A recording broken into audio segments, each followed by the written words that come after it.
census, his mother was widowed again. When he was 10 years old in 1900, Sanders began to work as a farmhand.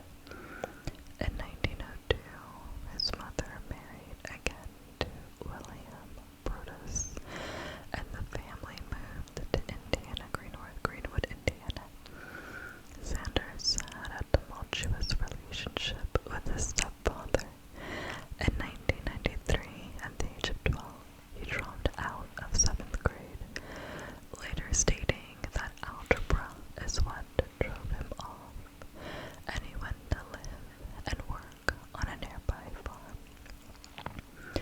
At age 13, he left home and took a job painting horse carriages in Indianapolis. When he was 14, he moved to southern Indiana to work as a farmhand.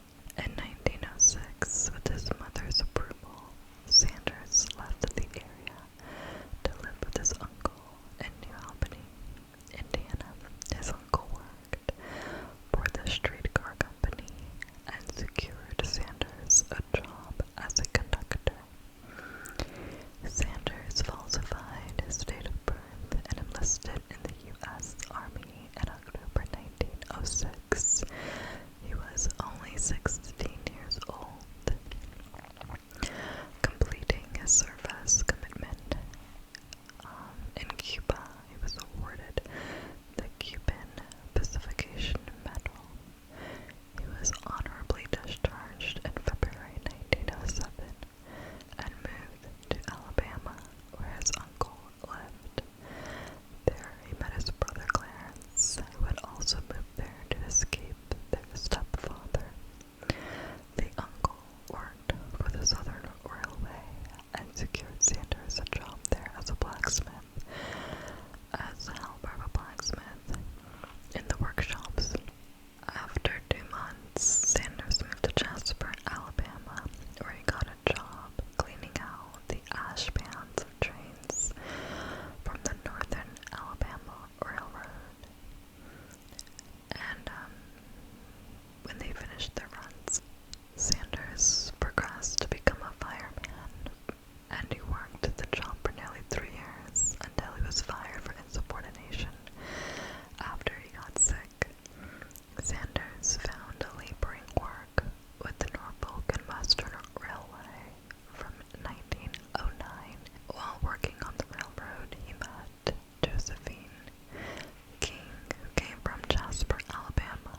restaurants visited Sanders' restaurant and included it in Adventures in Good Eating, his guide to restaurants throughout the United States.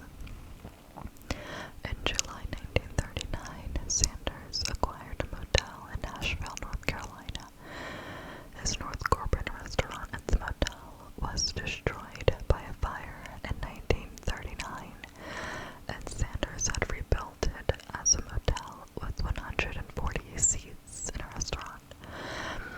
By July 1940, he was 50 years old, and he had finalized his secret recipe for frying chicken in a pressure fire that cooked the chicken faster than pan frying.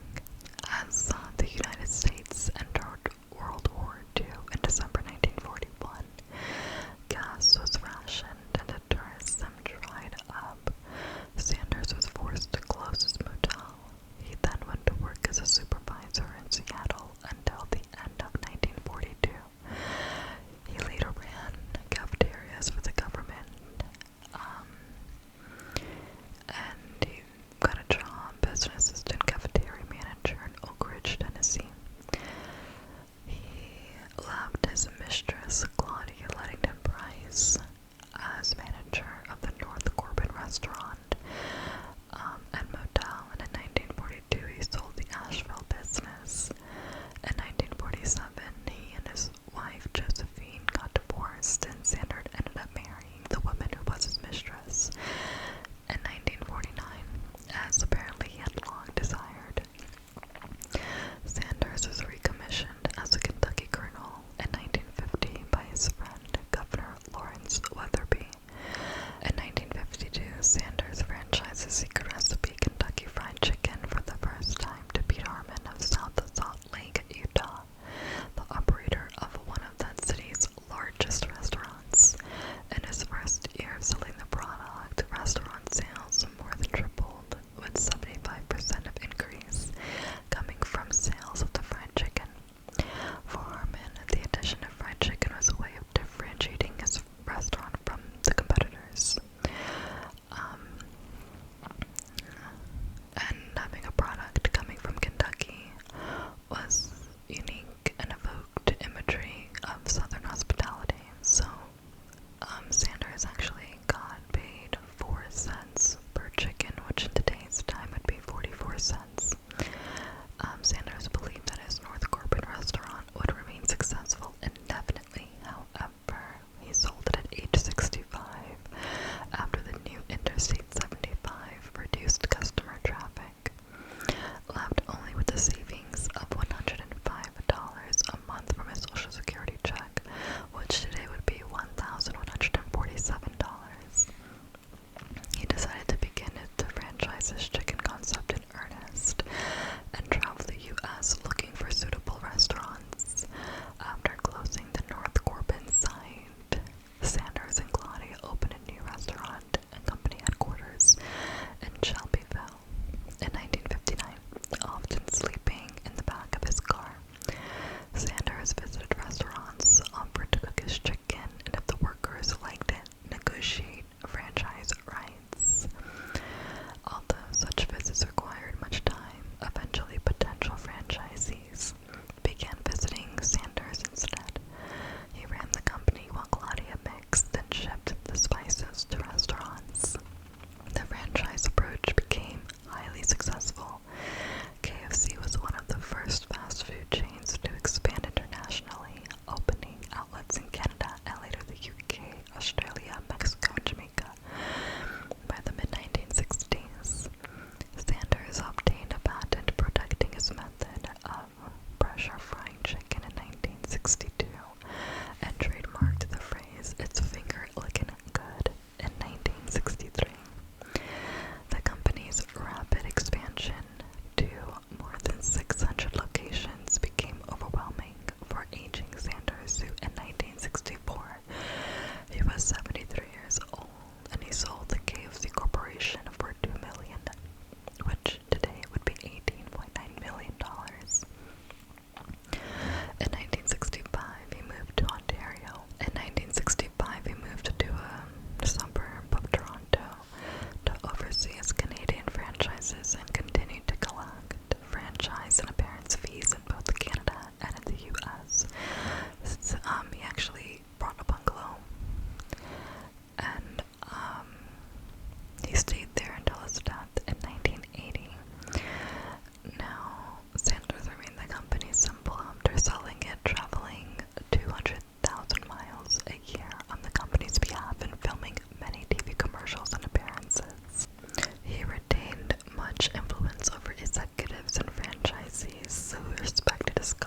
see my mother make